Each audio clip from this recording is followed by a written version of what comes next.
Hi guys, so this is the floor series with a focus on what is happening in the hips. So with this you may want to have some cushions, a couple of blocks and definitely a strap as we move through. Because we're coming down to the mat and depending on what we've been doing standing, quite often, and especially if the way you've been working through these series with me with the hips, you'll feel pretty energized and strengthened in the butt region and around the hips, the outer hips, the inner thighs. There's going to be a lot of work going on. So when you come down to the mat and then you're trying to put yourself into twist positions or these sorts of positions with the hips in flexion, you might end up feeling quite tight around here. So general rule of thumb is start off with, straight off the bat, some good hip stretches. Sometimes they're called hip openers, but I like to say we're stretching the back of the hip and around the side of the hip. Posterior chain stretches. Starting with, of course, half pigeon, which is an asymmetrical hip stretch. My favorite is to use blocks for this to get the most benefit out of the stretch, and it's not regressing, and I'll show you why. If we come into half pigeon, I'm going to start with my right leg coming forward. Quite often, you come into it, the knee will be very, very bent. In fact, I'll show you from here. My heel is pulled in towards my pubic bone. If I'm lucky, I'm on my right butt cheek, but there might be a slight little twist happening through the lower back, and then I'll fold forward and stretch. And whilst I am facilitating a gentle stretch here, I'm not really feeling much. And I'm feeling just a lot of compression in here. That's for my body, of course. But I want to show you a little trick. These are quite high blocks. You don't have to have high blocks. You could just have a cushion. I want you to sit on the block. And if possible, also have something supporting the knee joint as well. So you've got something to push against. So the knife edge of the foot, the knee joint itself and the hip joint are lifted. From here, guys, what you're going to do, and I'll turn around front ways again, you stay in position. I want you to, from here, use your fingertips to lift up and try and rotate this back thigh bone into internal rotation. Hopefully now knowing that that means the knee's going to be slightly facing down and in, like that. Allowing that, like you did when you were doing your warrior 3, to pull your hips square with each other. So when you look down, this hip bone isn't pulling back from this one, it's pretty much in the same position. Setting you up with a good angle so you can work your front hip. As best as you can, bring your knee in line with your hip, your ankle in line with your knee. So that's a bigger setup and quite a lot of information there, but it really, really helps to get the good stretch. Now you notice I'm slightly twisting this way. That's what my hips want me to do. I'm going to go the other way. I'm going to pull this butt cheek back, pull this hip bone forward, and I'm already feeling a good stretch, and I've got something to push against as I move forward into the stretch. And I'm not letting myself relax down yet. I'm coming down with more of a straight back, the cobra. Yeah, not rounding the back, and I'm holding here and I feel a wonderful, wonderful stretch around the side of my hip. Some of you, your knee might be here. Maybe you could bring it further forward this way and get an even deeper stretch.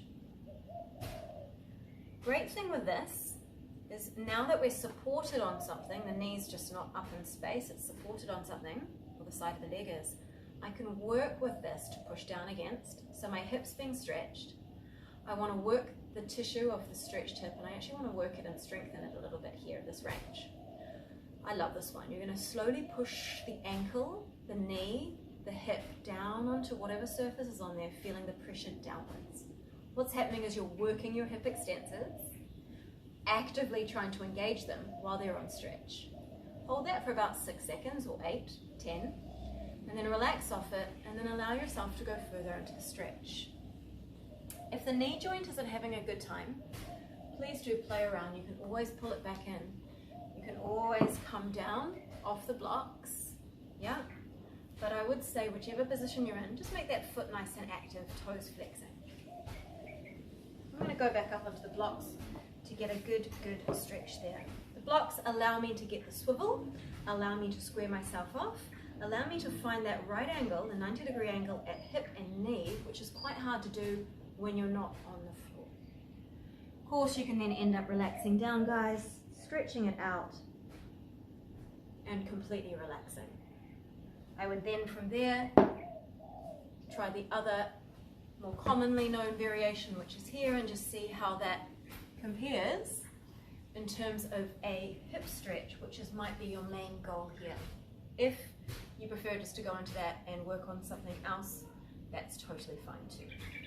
I'm going to change sides and go sideways for you for this one. So coming into my normal half pigeon, back leg is here. You'll see my hips quite tight. My heel's into my groin. I can't get my butt cheek down onto the floor. And I really want to be able to get my hips square, and this at a more 90-degree angle to feel that hip stretch. Block number one. These are high blocks, by the way. They don't need to be that high. Block number two. And notice I'm much more easeful to be able to bring my ankle forward. And then it's easy to lift up, to square my hips off, to rotate my back leg into hip internal rotation and land back down with ease. I'm already feeling a lovely stretch on the side of my hip. If I come up, I'm forced here. So I'm going to use the floor, the blocks, and arrive. What I was saying about coming down without rounding the back is not just to flop into a stretch yet. Lengthen, lean forward, reach the tail to the back of the head, and when you're ready, drive gently down butt cheek, knee, leg, knife edge of the foot, pressing down into the floor, working the tissue, relaxing off that pressure downwards, and enjoying yourself to go to a new-found stretch and range. You could stay here building this up, working up towards 30 seconds, 90 seconds, 2 minutes, whatever you prefer, whatever feels good. It's a great way to get into that hip, to stretch it and prepare you for the seated twists, where you need quite a bit of give in the tissues and around the hip joint. So that's my variation of half pigeon. Remember, always go back to the normal variation that you do and compare, or just do both and see how you feel. Hi guys, grab a seat on the floor, lie back onto your back with your strap for your three-way hip stretch. Stretching hamstrings, stretching adductors, stretching your abductors. Take the strap with the arch of the foot. Other leg can be down or bent if you feel that that's nicer on your lower back. All right, from here, some of you will be able to get your leg way past, longer, more flexible hamstrings. Mine are okay, pretty flexible. For some of you, you might be struggling with even straightening your leg here. Utilize the strap, have the elbows on the ground, give yourself enough length to be able to feel where you can straighten the leg, straighten it, and then see where your hamstring stretches. Try not to bend it too much coming in if you're really just wanting that stretch. It's okay to be here and feel it as well. I'm going to bring mine up. I'm going to push the arch up through the strap, heel, arch, as I pull down and feel lovely deep compression in my hip joint. Again, I'm pulling downwards, but my foot is going in the opposite direction. It's a tug of war with yourself. Let's take it into an inner thigh stretch, guys. The leg comes out to the side. What you want to watch for here is you're not tilting. The other side will most likely peel off. Anchor it down, and once again, from the inner groin, kick out through the arch so it's active. Notice when you just flop, nothing really much is engaged here. You could make this a whole lot more engaging along the inseam of your leg, pushing out, extending. I'm moving through this quickly, but you can of course stay. It's really nice to stay for about 30 seconds. The abductor stretch. This is where you come across the midline, let the hip lift off and get the stretch. Here's the trick with this one to make it really juicy. Grab your thumb, place it into your hip crease, and notice I'm bunching here. I want you to pull really long, driving that sit bone down towards the end of the mat. Keep it there. Feel that lovely stretch as you cross the midline. Some of you may feel it in the hamstrings as well. The goal is to take it across and slightly towards your other armpit. Just breathing, incrementally, allowing your tissues to yield to the stretch, not forcing them. Yeah. A little bit of pull, a little bit of give, communicating with all the tissues in the hip joint to relax. I like to finish this one off with a needle in a haystack stretch. the ropes or the straps already there, it's quite nice. Or a half happy baby, I should say. You come up, cradle, and then cradle the knife edge of the foot. So this is your half happy baby where you can rock side to side. I'm pulling the leg towards me, getting quite a deep hip stretch, but what I want to do is add a little bit more intensity there. I'm going to pull the leg towards me, but I'm also going to push the leg that way into my hands. Once again, I'm trying to work the hip. Working it. 6, 5, 4, 3, 2, 1. I'm going to relax off that pressure that way, and I'm going to guide it a little bit further towards me. It's kind of like that thing. Work the tissue, stretch them. Work them, stretch them. And you're working them while they're on their longest position. It's a nice, interesting way to work. Give them some engagement there. Great, after you've done that, guys, continue with your needle in a haystack stretch. Cross the ankle over, grab behind the thigh or on top of the knee. Land yourself back. Good. And from here, everyone will feel this differently. We are stretching in around here. I find I need to pull my legs towards me and then use this elbow to push the leg away. What happens if I don't is I end up curling the tail off. And I want you to feel you're lengthening your tail that way. The crown of the head is lengthening that way.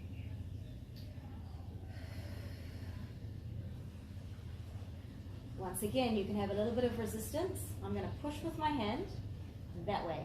My leg is going to push my hand that way. We're going to have a tug of war for 6 seconds. And then after I let go, I'm going to relax. And then my hands are going to guide my hip and my legs towards me into further stretch. So, here we go. 6, 5, 4, 3, 2, 1. And then I'm going to pull and hold again. So the needle in a haystack stretch. Aim of the game if you can. Try and get your tail down onto the floor rather than having curled up. One more thing, if you're really tight in your upper back and neck and you're here, please place something behind the head to make it much more comfortable so you're not in a stretch and hanging back like that. Okay, second side, guys. Going up. Hamstring stretch. Pull down, push up. Inner thigh stretch. Watch this side of the body, watch how it wants to do that. We want to isolate this stretch, keep it anchored, pull it across, and push outwards. 4, 3, I'm holding it not very long. Please stay for about at least 30 seconds. Come back up. Change hands, thumb in the opposite hip crease. Pull the hip downwards. You can see there's quite a big adjustment through my pelvis. And come across. Enjoy this wonderful abductor stretch. This series here is so rewarding if you have done a lot of standing asymmetrical poses. Yeah, a lot of work standing, a lot of work where you feel you need to relax into your back, find where you are in space, and then ease off the hips, which will also have a nice easing off effect around your back. I'm going to take it in, cross it over, half happy baby, pull it in, maybe you can rock, and then I'm going to push that way with my leg, but I'm going to resist and pull at the same time. 6, 5, 4, 3, 2, 1, and then allowing myself to pull a little bit deeper. So a little bit of give, a little bit of work. All right, needle in a haystack stretch, guys. Crossing under. And remember, as we did on the other side, you can work with that pressure. Keeping the back down.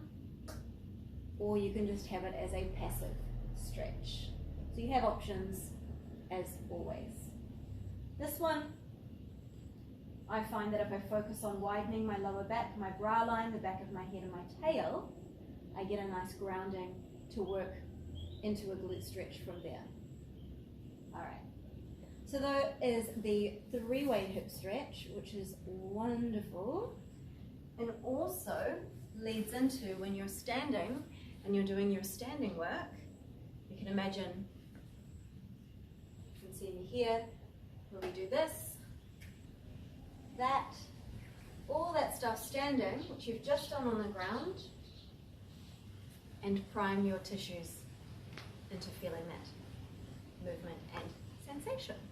Okay, coming into your wide-legged forward fold. Taking your legs out wide into abduction. Alright, so from here, quite often, if you don't quite have that mobility in the hips, and it can feel, or tight hamstrings, it can feel like there's just no give, there's nowhere to go. So what you can do is a couple of things. A, you could sit yourself up onto something, like a block, and play around with bending your knees, and just feeling that you've got a little bit of movement around the pelvis into a posterior tilt and anterior tilt. And for this one, we want to go into more of an anterior tilt. So I'm going to say wiggle your butt back, curl your toes towards you, still having the butt onto something. Could also be a cushion. This is going to train you to be able to get that thigh bone pulling back into the socket, the sit bones widening to allow that external rotation and hip flexion.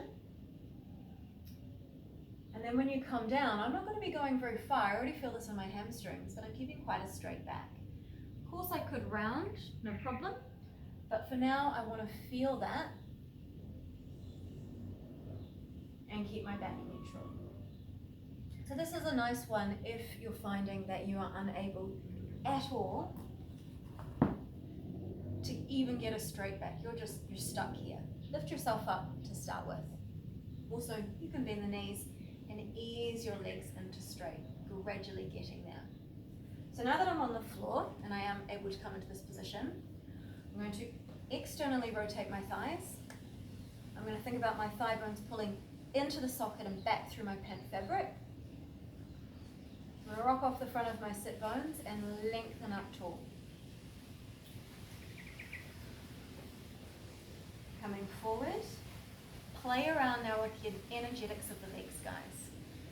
So, push the legs down into the floor and try and pull the mat apart. Further abducting, activating into your abductors. And fold. Go a little bit further, hold there, breathe in. And then relax into that newfound stretch. So what have I done again? I've activated, moved a little deeper, and then relaxed into it, rather than just forcing myself into that stretch. Here we go again. Push down into the legs, try and pull the mat apart that way. Wiggle a little further forward, breathe in. Breathe out. And then relax and see if you can go a little bit further. Maybe it's minute, but it certainly should be that little bit. This isn't something nice to play on with. Another way you could do this to feel that you're not rounding into your back, have a chair a little bit in front of you, so the seat of the chair is here. Hold the chair and gently do that. However, note you're pulling something now, so don't feel like it's all in the arms. Still get your legs to work. Another thing to note is if you're really struggling here and you haven't done a lot of work in your session with a lot of rotation and a lot of movement, you might struggle when you get down here because maybe you've just done poses where the hip and the leg are just going parallel and straight. Maybe not a lot of this work where the hip gets juiced up a bit.